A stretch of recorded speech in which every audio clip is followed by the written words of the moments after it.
विजयनगर राज्य का अपने पड़ोसी राज्य से मनमुटाव चल रहा था। तेनालीराम के विरोधियों को तेनालीराम के खिलाफ राजा कृष्णदेवराय को भड़काने का यह बड़ा ही सुंदर अवसर जान पड़ा। एक दिन राजा कृष्णदेवराय अपने बगीचे में अकेले बैठे पड़ोसी राज्य की समस्या के बारे में ही सोच रहे थे कि तभी एक दरबारी उनके पास पहुंचा और बड़ी होशियारी से इधर उधर झांकता हुआ राजा के कान के पास मुंह ले जाकर बोला, महाराज कुछ सुना आपने? नहीं तो क्या हुआ? राजा चौंके। महाराज क्षमा करें, पहले जान बख्श देने का वचन दें तो कुछ कहूँ, जो भी कहना हो निसंकोच कहो, डरने की कोई बात नहीं है। राजा ने दरबारी को अभयदान देते हुए कहा, महाराज तेनालीराम पड़ोसी राजा से मिले हुए हैं। वे हमारे पड़ोसी राजा के साथ हमारे संबंध बिगाड़ना चाहते हैं। क्या बकते हो? राजा गरज कर बोले, मैं तो पहले ही समझ गया था महाराज। तेनालीराम ने आपके ऊपर ऐसा जादू किया हुआ है कि आप उसकी शिकायत सुन ही नहीं सकते, या यूं कहिए कि तेनालीराम की शिकायत आपके कानों को सहन नहीं होती। तेनालीराम राज्य का सच्चा वफादार है, वह कभी राजद्रोह नहीं कर सकता। तुम्हें कहीं से अवश्य ही गलत सूचना मिली है। राजा कृष्णदेवराय ने उस दरबारी से कहा, महाराज आपको जितना विश्वास तेनालीराम की सच्चाई पर है, उससे कहीं अधिक विश्वास मुझे अपनी इस सूचना पर है। पूरी तरह जांच व परख करके ही मैंने अब तक ये सूचना पहुंचाई। जब उस दरबारी ने खूब जोर देकर अपनी बात कही तो राजा को सोचने पर मजबूर होना पड़ा। राजा ने कहा, ठीक है, मैं इस बात की जांच करूंगा और अगर तेनालीराम दोषी पाया गया तो उसे अवश्य ही कठोर दंड दिया जाएगा। राजा की इस बात से प्रसन्न होकर दरबारी अपने घर चला गया।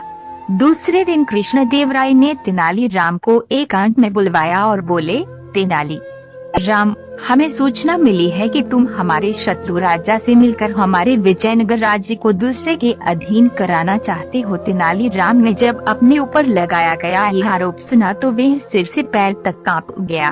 वह राजा को इस बात का क्या उत्तर दे, उसे एकाएक ये भी सुझाई नहीं पड़ रहा था। राजा ने जब तेनालीराम को चुप देखा तो वह क्रोध से भय उठे और बोले, तो तुम्हारे चुप रहने का यही अर्थ लगाया जाए कि तुम अपना अपराध स्वीकार करते हो। ये सुनकर तेनालीराम की आंखों में आंसू आ गए। वह बोला, महाराज की बात काटने का साहस न तो मैंने अब तक किया है और न ही कभी भविष्य में कर सकूंगा। राजा तो क्रोध से भरे हुए थे। तेनालीराम के इस उत्तर से वे और भी भड़क उठे।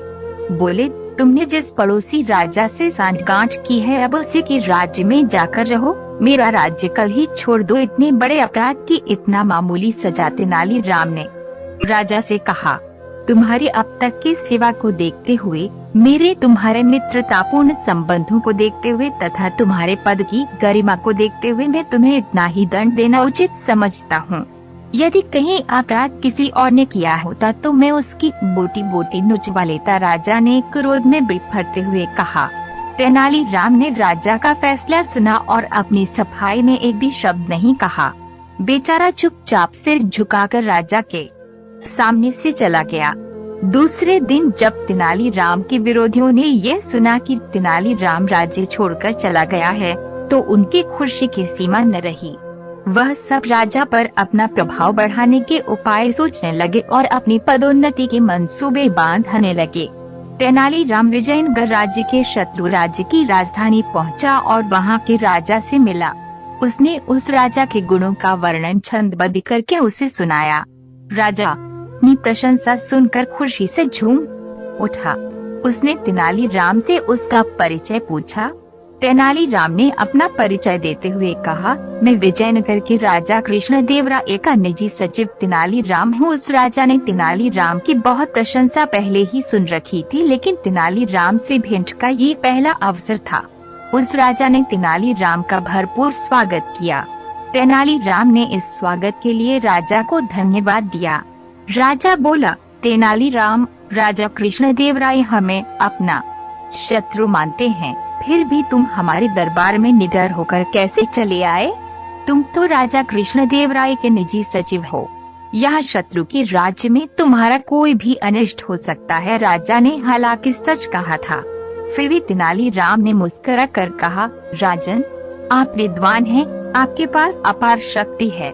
आप सुयोग्य प्रशासक हैं और प्रजा की भलाई चाहने वाले हैं। बिल्कुल ऐसे ही गुण हमारे महाराज में भी हैं। वे आपको अपना शत्रु नहीं मित्र मानते हैं। आपकी इस भ्रांति के निवारण के लिए महाराज ने मुझे आपके पास भेजा है। महाराज हमारे दुश्मन नहीं दोस्त हैं। आश्चर्य से चौंकता हुआ राजा बोला, लेकिन हमारे जासूसों ने तो हमें ये खबर दी थी कि राजा कृष्णदेवराय हमारे राज्य पर हमला करने की तैयारी कर रहे हैं। राजन, हमारे गुप्तचरों ने हमारे महाराज से यही बात आपके लिए भी कही थी। तभी हमारे महाराज ने मुझे आपके पास भेजा है। युद्ध कभी किसी के लिए लाभकारी हुआ है जो आप जैसे दो विद्वान राजाओं को लाभकारी होगा, तेनाली राम ने कहा। उस राजा पर तेनाली राम की बातों का असर हुआ। वह बोला, लड़ाई तो मैं भी नहीं चाहता, लेकिन ये बात साबित कैसे हो कि राजा कृष्णदेवराय इस सच्चे दिल से सुलह के इच्छुक हैं। आप कल ही कुछ उपहार व संधि पत्र देकर अपना एक दूत विजयनगर भेज दे। उस दूत को मैं भी अपना एक पत्र दूंगा। यदि महाराज कृष्णदेवराय आपका उपहार स्वीकार कर ले तो मित्रता समझी जाए, और यदि वे उपहार लौटा दे तो आप मुझे जो चाहे दंड दे दे, लेकिन ये तो मेरी तरफ से सुलह का पैगाम हुआ। यह तो मेरी हित मानी जाएगी। राजा ने कहा, लेकिन संधि प्रस्ताव लेकर तो मैं स्वयं आपकी सेवा में उपस्थित हुआ हूँ। पहल तो हमारे राज्य की ओर से है। राजा की समझ में ये बात आ गई। उसने दूसरे ही दिन अपना एक विशेष दूत कुछ उपहार साथ देकर विजयनगर भेज दिया। उधर राजा कृष्णदेवराय को भी ये पता चल चुका था कि तेनाली राम बेकसूर था। उसके विरुद्ध दरबारियों ने आपस में मिलकर झूठी चाल चली थी। इधर जैसे ही शत्रु राजा का दूत बहुमूल्य उपहार लेकर राजा कृष्णदेवराय के पास पहुंचा तो राजा प्रसन्नता से भर उठे।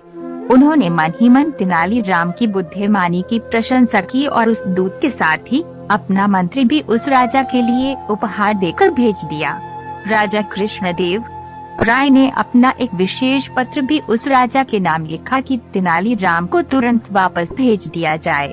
और जब तेनाली राम वापस विजयनगर पहुंचा तो राजा कृष्णदेवराय ने उसका विशेष स्वागत किया और उसे ढेरों पुरस्कार दिए। जिन दरबारियों ने तेनाली राम के विरुद्ध षड्यंत्र रचा था, वे दरबारी शौम से पानी पानी हो गए। दोस्तों, हमारी ये कहानी आपको अच्छी लगी हो तो वीडियो को लाइक और चैनल को सब्सक्राइब करें। मिलते हैं किसी और इंटरेस्टिंग कहानी के साथ। तब तक आप चैनल में मौजूद अन्य कहानियों को सुनें। धन्यवाद।